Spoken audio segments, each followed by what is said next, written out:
ओम सत ओम सत ओम सत। आज आप लोगों को उपदेश देंगे तीर्थ मुहूर्त का। ज्यादा करके आत्माएं तीर्थ धाम पर विश्वास करती हैं कि तीर्थ में जाने पर हमारे पाप कुछ कटेंगे।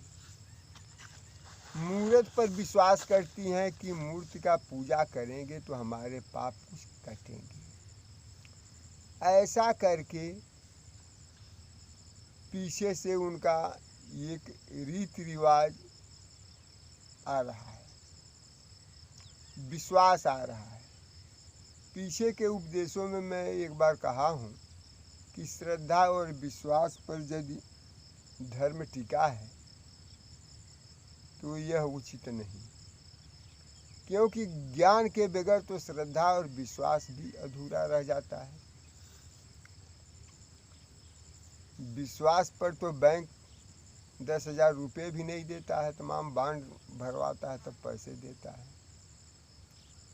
तो विश्वास पर परमात्मा कैसे मिल जाता है उस मुहूर्त में? विश्वास पर या श्रद्धा करके कैसे तीर्थ में जाने पर या किसी विशेष स्थान पर जाने पर कैसे सब पाप कष्ट कट जाते हैं, दूर हो जाते हैं? ये सोचने वाली बात है। क्या ऐसा संभव है? कहीं विशेष स्थान पर जाएं और हमारे पाप कट जाएं, पैसे भी खर्च करें तो हमारे पाप कट जाएं, तो ये तो संभव नहीं लगता है। ये प्रकृति के नियमों का तो ऐसे ही उल्लंघन है, मानवता का उल्लंघन तो हो ही जाएगा। मैं बार बार इस बात को कहा हूँ, मैं बैरागी हूँ, किसी का पक्षधर तो हूँ नहीं, कि जहाँ मानवता का विरोध हो, प्रकृति के नियमों का विरोध हो, वहाँ पर समाज प्रोग्रेस में नहीं होगा। वहाँ मानव को लाभ के बजाय हानि होगी, वहाँ भेद पैदा हो जाएगा। इसलिए ये धर्म नहीं अधर्म है, ज्ञान नहीं अज्ञान है। परमात्मा ने आत्मा के साथ संबंध जोड़ा है, आत्मा परमात्मा के साथ संबंध जोड़ी है। पूरे विश्व में सभी आत्माएं बराबर हैं, यानी प्राण बराबर है और सबके लिए परमात्मा बराबर है। तो भेद जब हम पैदा करते हैं तो एक विशेष अपना समूह संकेत में लेते हैं कि हम इस समूह के हैं। अब वहाँ पर अज्ञानता आ गया, ज्ञान तो रह ही नहीं गया, और परमात्मा को भी वहाँ छोटा कर दिया, क्योंकि एक समूह के अंदर उसको बांध दिया।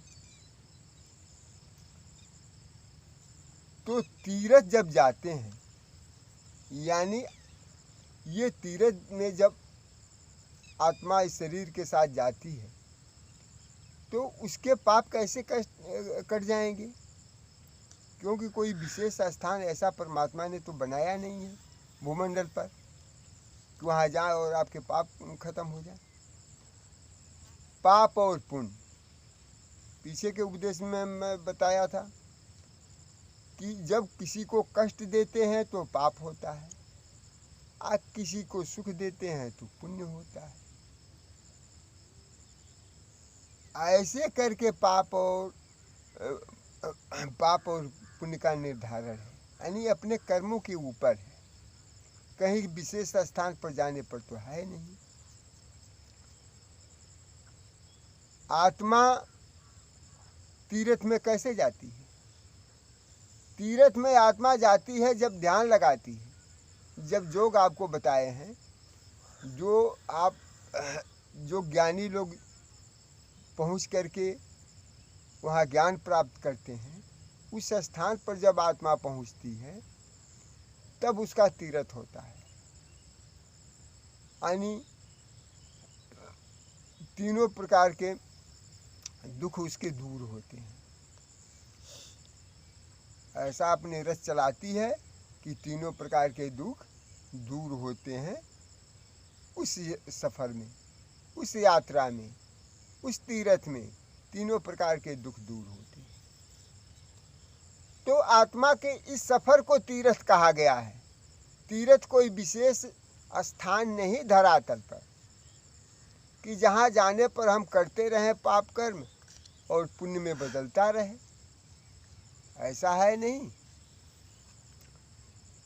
तीर्थ ये आत्मा करती है जब परमात्मा से ये ध्यान लगाती है, यानी परमात्मा के चरणों में अपने को निछावर करती है, परमात्मा से संबंध जोड़ लेती है, तब इसका तीर्थ होता है। और व्रत माने बर्तना, किस चीज़ का बर्तना भाई? बुराइयों का बर्तना। जब ये परमात्मा से जोड़ लेती है तो अपने ही ज्ञानवान बन जाती है, अपने कर्मों को जान जाती है। मनन चिंतन के द्वारा अपने कर्मों को जान जाती है। जब अपने कर्मों को जान जाती है, जब अपने कर्मों को जान जाती है तो बुराइयों से बच जाती है। वो हो गया व्रत, यानी बुराइयों से बर्ताव कर लेती है, अलग कर लेती है। तो ऐसा करके ये आत्मा के अपने कर्म हैं कि ये परमात्मा के ध्यान द्वारा परमात्मा के चरणों में जाए, परमात्मा से आपन संबंध जोड़ लें और वहाँ से ज्ञान अर्जन करके बुराइयों से दूर हो जाए। ये है तीर्थ और व्रत।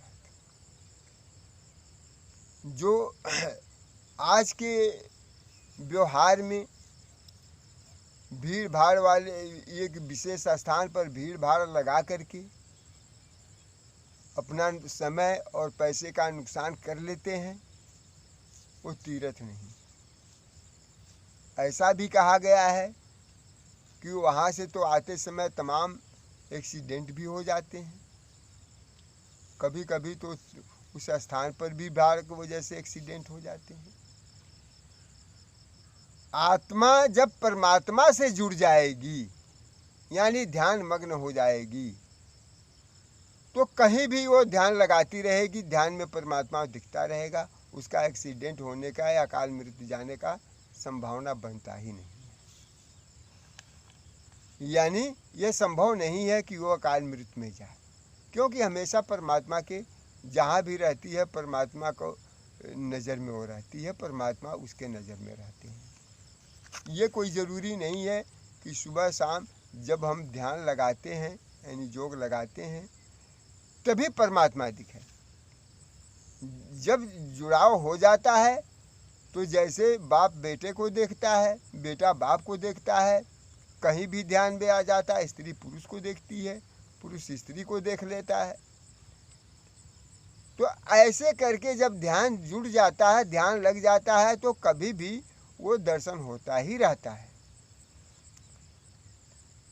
तो ऐसे दर्शन होने पर हमेशा वो तीर्थ में ही आत्माएं रहती हैं, उसको अकाल मृत्यु में जाने की संभावना नहीं होती, उसको दुर्बुद्धि नहीं घेरती, उसको वासनाएं नहीं घेरती, वासनाओं से निवृत्त हो जाती है। काम क्रोध मोह लोभ क्षोभ ये पांचों वासनाएं जो हैं, इसको मारा नहीं जाता, इसको मोड़ा जाता है, तब ये समाज चलता है। इसके बगैर समाज तो चलता नहीं है। तो इसको कहाँ कैसे उपयोग किया जाए, ये उसको ज्ञान हो जाता है। तीर्थ में जाकर के जो आजकल विशेष स्थान बना दिए गए हैं, वहाँ पर जाकर के अपना समय और पैसे का नुकसान न करें। ये बैरागी के द्वारा, बैरागी आत्मा के द्वारा परमात्मा का संदेश है। ये भूमंडल पर पूरे आत्माओं के लिए जो योग बताया गया है, 7 नियमों का पालन करें। योग से 1 महीने के अंदर आपको सिद्धियां प्राप्त होगी, आपको शांति और सुख प्राप्त हो जाएगी, बशर्ते दृढ़ निश्चय करके उस नियमों का पालन करते रहें। परमात्मा का संदेश है कि हर आत्मा हमको अपने जिस जगह पर है, जिस अवस्था पर है, हमको पा सकती है। वहाँ ऐसा कोई भी उसके लिए पाबंदी नहीं है कि किसी विशेष स्थान पर जाए, अपना समय खर्च करे तभी हम मिलें। यानी आत्मा जो ये मजदूर के रूप में है, यानी जो मानव मजदूरी का काम करता है, उसको बिल्कुल फुर्सत नहीं है मजदूरी से, और वो किसी को नहीं जानता है, उसको भी परमात्मा मिलेगा इस योग साधना से। सातों नियम का पालन करे तो उसको भी परमात्मा मिलेगा। ये ऋषियों के लिए योग साधना बताया गया था, ये तपस्या है। ऐसा नहीं है कि ये तपस्या किसी विशेष आत्मा के लिए ही है, हर आत्मा ये तपस्या कर सकती है, ऐसा परमात्मा का संदेश है। तो एक मजदूर वर्ग के लिए भी है, और एक साधु सन्यासी के लिए भी है, और एक पूंजीपति और राजनीतिज्ञ के लिए भी है। सबके लिए ये योग साधना है, और सभी लोग देवता के स्थान पर आ सकते हैं, देवतानी रूप ग्रहण कर सकते हैं, 7 नियमों के पालन करें। पीछे के उपदेश में मैं बताया था कि देवता मानव ही है, जो 7.5 अरब इस समय पूरे भूमंडल पर हैं, बशर्ते ये कि अपने कर्मों को छोड़ दिए हैं। तो अपने कर्मों को छोड़ करके उनको खुद ही शांति नहीं मिलेगा, दूसरे को शांत कहाँ से देंगे? वो खुद ही दुखिया बन जाएंगे, दूसरे को सुखी कहाँ करेंगे? यानी देवता का रूप 7 नियम है। 7 नियम का पालन करें, परमात्मा का ध्यान लगावें, तो वो देवता बन जाएंगे। और जब उस नियम का पालन करके ध्यान में रहते हैं, तभी आपका तीर्थ बन जाता है। और मूर्त, ये जो सामने की आत्माएं दिखती हैं चलती फिरती, यही मूर्त ही है। मूर्त निर्जीव वस्तु नहीं। हाँ, उसमें आप लोगों ने ये सुना होगा कि उसमें किसी विशेष मंत्र के द्वारा प्राण प्रतिष्ठा किया जाता है। अब बुद्धिजीवी वर्ग इस बात को सोचें कि क्या किसी निर्जीव मूर्त में प्राण डाला जा सकता है? यदि किसी निर्जीव मूर्त में प्राण डाला जा सकता, तो ये आत्मा तो सदा के लिए इस शरीर में रह सकती, क्योंकि निकलती तो तुरंत आकर के इसको प्राण प्रतिष्ठा करा दिया जाता कि प्राण इसी में रहे फिर दोबारा। तो ऐसे प्राण प्रतिष्ठा करने पर यदि मूर्त में प्राण प्रतिष्ठा हो जाता है, यानी परमात्मा आकर के बस सकते हैं, तो आत्मा इस शरीर से कैसे निकल जाती है? निकलने के बाद उसी में प्राण प्रतिष्ठा क्यों नहीं करा देते हैं? वो करा देना चाहिए। ये बैरागी का शब्द है। ज्ञानी वर्ग को सामने आना चाहिए, अपने को, अपने परिवार को तथा पूरे समाज के उत्थान के लिए, प्रोग्रेस के लिए, सृष्टि के नियम के पालन के लिए इस बुद्धि को, इस ज्ञान को आगे बढ़ाना चाहिए। 7 नियम का पालन करें और योग करें, तभी अपने आप बढ़ेगा। तो तीर्थ मूर्त, आज का उपदेश इस बात पर है, फिर ध्यान से सुने।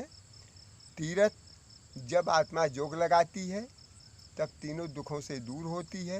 वो अपने रथ के द्वारा वहाँ पर सफ़र कर लेती है। जब हम सफ़र करते हैं कहीं जाने के लिए, तो आत्मा का वो सफ़र होता है जो परमात्मा के चरणों में जाती है, अपने रथों को चला करके वहाँ जाती है, और ये तीनों प्रकार के दुख वहाँ दूर हो जाते हैं, यानी ज्ञानी बनती है। तो जब ज्ञान उसको होता है तो अज्ञानता दूर हो जाता है, वो उसका तीर्थ है। मूर्त ये जो आत्माएं जिस जिस पिंड में रहती हैं यही मूर्त है। परमात्मा के दरबार में जाने पर ये सब ज्ञान अपने आप में मिलता है। पीछे के संदेशों में ये भी कहा गया है कि आप लोग अध्यात्म का मतलब अपना अध्ययन करें, यानी आत्मा अपना अध्ययन करें, तब हम ऐसे ऐसे गूढ़ रहस्य खोलेंगे वेद पुराणों की, जो उल्टी सीधी आप लोग सुनते आए हैं। तो उल्टी तो सीधे करने की यहाँ रीति परमात्मा ने बता दिया है। यहाँ सीधा किया जाता है जो आप लोगों ने उल्टा सुना है। जैसे उसको बताया, धर्म के विषय में बताया कि धर्म का नाम ज्ञान है। धर्म का नाम जो आजकल का सामुदायिक एक समूह बन गया है वो नहीं है। जैसे पीछे मैं बताया कि 33 कोटि देवी देवता हैं, तो 33 कोटि देवी देवता ये इंसान ही हैं जो अपने कर्मों पर रह कर के समाज का सेवा करते हैं, वही देवी देवता हैं। तो फिर ये बताया गया था कि 84 लाख जूनियाँ, 84 लाख जूनियाँ पशु पक्षी की नहीं बल्कि इंसानों की ही जूनियाँ हैं, जो इंसान में ये कैटेगरी के हिसाब से बनी हुई है। कैटेगरी मतलब कोई अमीर है, कोई गरीब है, कोई उच्च स्तर पर पहुंचा हुआ है, कोई सड़क पर दुख काट रहा है। ये सब इन्हीं की कोटियां हैं जो अनगिनत हैं और इस धरा पर विचरण कर रही हैं। तो इसी योनियों में आना है। मानव की आत्मा मानव योनि में ही आती है। तो आज का उपदेश यहीं तक। ओम सत, ओम सत, ओम सत।